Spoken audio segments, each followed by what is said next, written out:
certainement et que beaucoup d'entre vous ont dû jouer pendant son époque. Il s'agit peut-être de la PlayStation la plus emblématique, la PS2, qui a pu accueillir un très grand nombre de jeux différents et dont des jeux très mythiques qui ont marqué des enfances, qui ont marqué des générations. Et je vais me servir de ceci pour bien vous relaxer ce soir pendant une petite vingtaine de minutes. La PS2 pendant une petite vingtaine de minutes. Une petite vingtaine de minutes. Alors, nous allons de ce pas commencer avec la boîte de la PS2 standard. Il existe deux versions de la PS2. La première était nommée la PS2 Fat, un bon gros bloc, et Sony a sorti par la suite la version Slim de la PS2. Et il y a eu également plusieurs versions Slim. Il y a eu des PS2 collector avec des designs à édition limitée, comme une PS2 bleue, une PS2 grise, PS2 rose, etc. etc. Et concernant la boîte standard de la PS2 Fat, eh bien nous avons la couleur, le débarquement de la couleur emblématique de la PlayStation. Il s'agit, oui en effet, du bleu.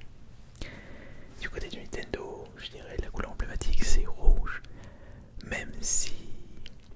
Ah bah si c'est le rouge, les boîtes de Nintendo Switch sont rouges. Le logo était de base rouge, même s'il est passé sur du gris.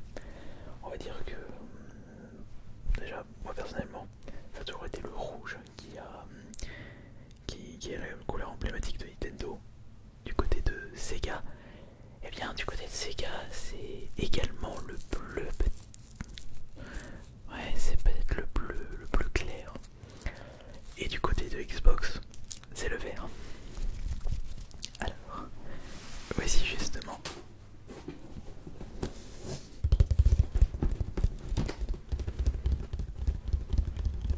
la boîte de la PS2 emblématique. Une PS2 qui a marqué énormément de générations. Une PS2 sortie en 2000 chez nous. Elle est sortie en 2000 celle-là.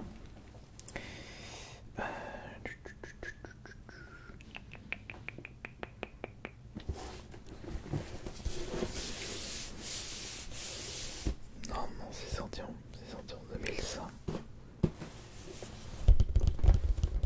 Je viens d'avoir un petit doute. Par contre, je me souviens de... Oui, c'est en 2000. Par contre, je me souviens de son prix de base. 3000 francs. 450 €. Mais il faut compter l'inflation. Cette PS2 coûtait beaucoup plus cher. Mais elle avait un argument de taille. Elle pouvait lire les DVD. Et à l'époque, les lecteurs DVD étaient extrêmement chers. Le DVD était le format qui avait remplacé la VHS. Et quand on passe de la VHS au format DVD, on fait un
c'est un petit jeu là. Logo PlayStation. Ça c'est bouton power. On ouvre le capot. On met le jeu. Et c'est parti. Alors là il s'agit du SCPH-77004. Une version pâle bien entendu. Et c'est une console que j'ai pu me procurer au vide-grenier de vos milieux. Je crois que j'avais acheté ça pour une petite dizaine d'euros, 10-20 euros. Et c'est une console que j'ai beaucoup utilisée pour des vidéos tests sur ma chaîne principale.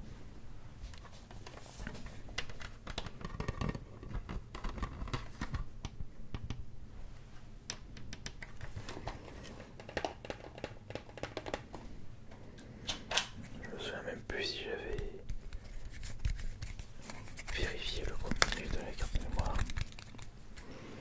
Bon, après tout. Mais ce qui est le plus intéressant sur une vidéo ASMR, c'est évidemment la manette. Et voici la manette fournie avec cette console. Une manette de couleur rose que je trouve vraiment classe.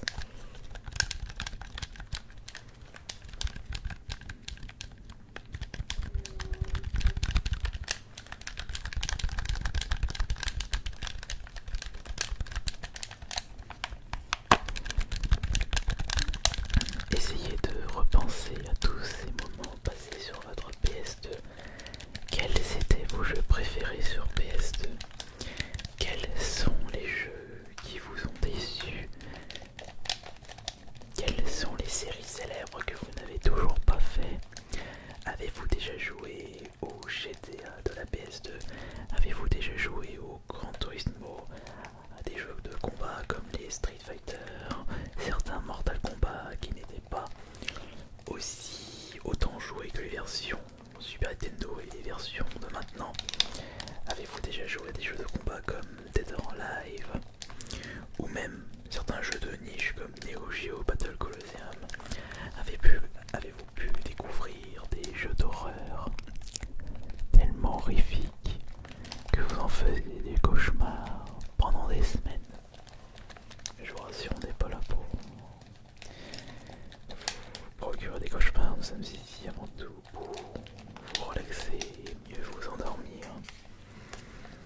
Souvenez-vous de toutes ces parties sur PS2 où vous avez envie d'être le roi de votre entourage. Avez-vous déjà pu jouer à des RPG emblématiques comme Wild Arms, comme Star Ocean, Final Fantasy? Ou avez-vous déjà joué à des jeux de plateforme tellement célèbres qu'il serait dommage de passer à côté, comme les Sly Raccoon, Jak and Daxter, Ratchet and Clank, des séries qui avaient débuté sur la PS2, et également Devil May Cry, sans oublier les God of War. Et en parlant de jeux PS2, vous êtes curieux de savoir quels sont les 5 que j'ai sélectionnés pour cette petite vidéo ASMR. Quels sont les 5 jeux, enfin c'est pas les 5 jeux mais plutôt quels sont ces 5 jeux. Il y en a plusieurs qui m'ont marqué mais j'en ai sélectionné 5 et je vais en profiter pour vous donner mon petit ressenti sur cette console. Et bien entendu j'aimerais commencer par un des premiers jeux de la PS2 possédant une boîte très particulière. Une boîte non standard. Il s'agit de Silent Hill 2. Jeu sorti en 2001 qui est la suite du premier sorti sur la PS1 et un jeu qui n'a pas du tout pris une ride. Un jeu qui possède une ambiance que l'on n'a pas retrouvée dans les survival horror suivants. Une histoire à vous couper le souffle que je vous recommande vivement.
non Silent Hill, le 2, je le joue via la compilation HD sur PS3. Mais Silent Hill 2 n'était pas mon tout premier jeu de la PS2. Enfin, mon tout premier jeu, le tout premier jeu PS2 que j'ai pu tester. Et c'est celui-ci. Un jeu de chez Free Radical, il s'agit de TimeSplitter. Sorti en 2000, le tout premier TimeSplitter, un FPS, où il était possible d'affronter jusqu'à 10 potes en mode arcade, avec une histoire pas aussi fournie que dans le 2 et le 3. C'était un jeu dont le principal point fort était justement le mode arcade. Vous pouvez même jouer au mode story à deux, mais justement le mode arcade, le fait de jouer en écran splitté avec 10 potes, accompagnant vos parties ultra épiques et remplies d'action, c'était tout simplement magnifique. Et c'est quelque chose qui m'a vraiment marqué.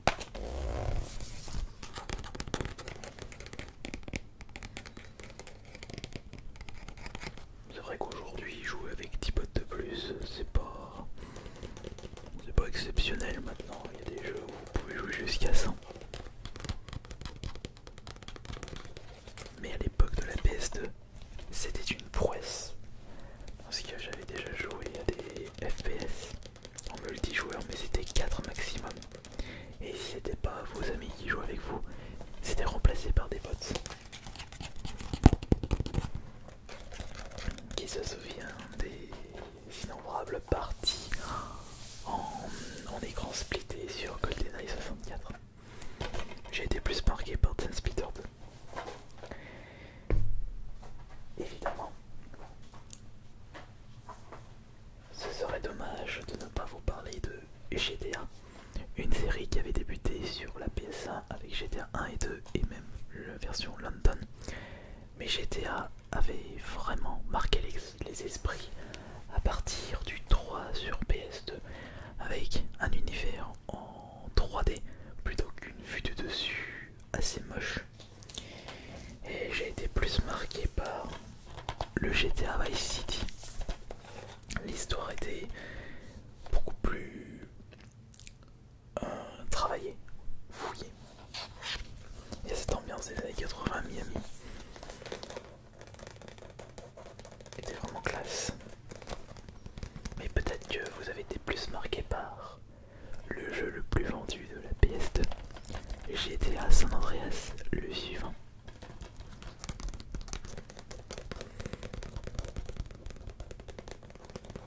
Et c'était à partir de ce moment-là que GTA était devenu les jeux les plus vendus des consoles PlayStation.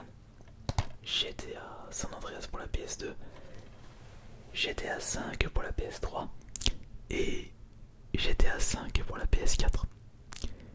Quand le 6 va sortir, ça va être un véritable raz-de-marée.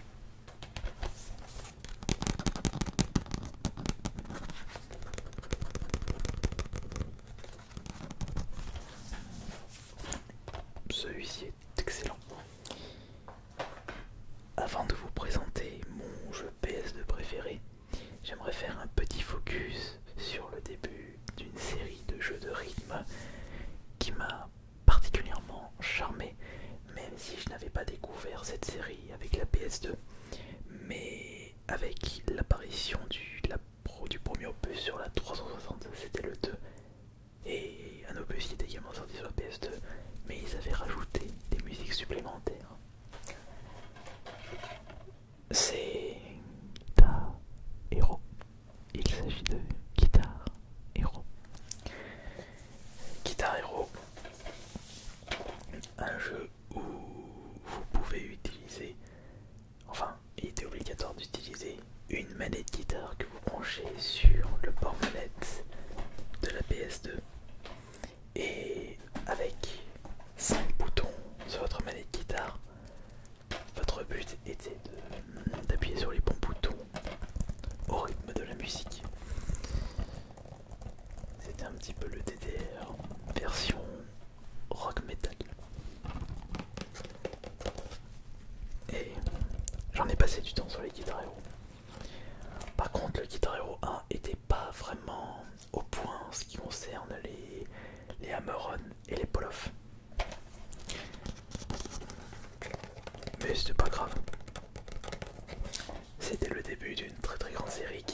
malheureusement n'existera plus. Activision avait tellement pompé cette série qu'on en avait eu beaucoup trop, et de tout, on en a vu de toutes les couleurs et de toutes les consoles. Et ils ont tenté de revenir sur les chapeaux de roue avec Guitar Hero Live. Ça n'a pas du tout fonctionné. C'est pour cela qu'aujourd'hui, cette série est morte. Tant pis. Mais alors, quel est mon jeu PS2 préféré? Eh bien, c'est le Survival Horror Silent Hill 3. Et d'ailleurs, mon deuxième jeu préféré, c'est Silent Hill 2. Encore une fois, un jeu d'horreur d'une qualité exceptionnelle. Un jeu d'horreur qui vous... Comment je pourrais dire ça? Qui vous retournera les tripes de par son ambiance, de par l'histoire et de par le chara-design des méchants, des démons, des créatures ressemblant à rien du tout pour certaines. Ce jeu est tout simplement magnifique. Un jeu magnifique.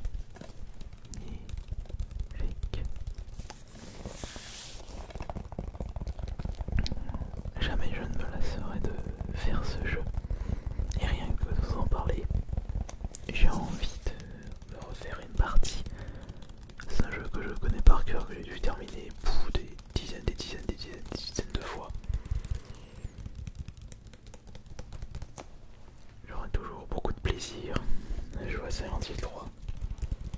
Tellement il est exceptionnel.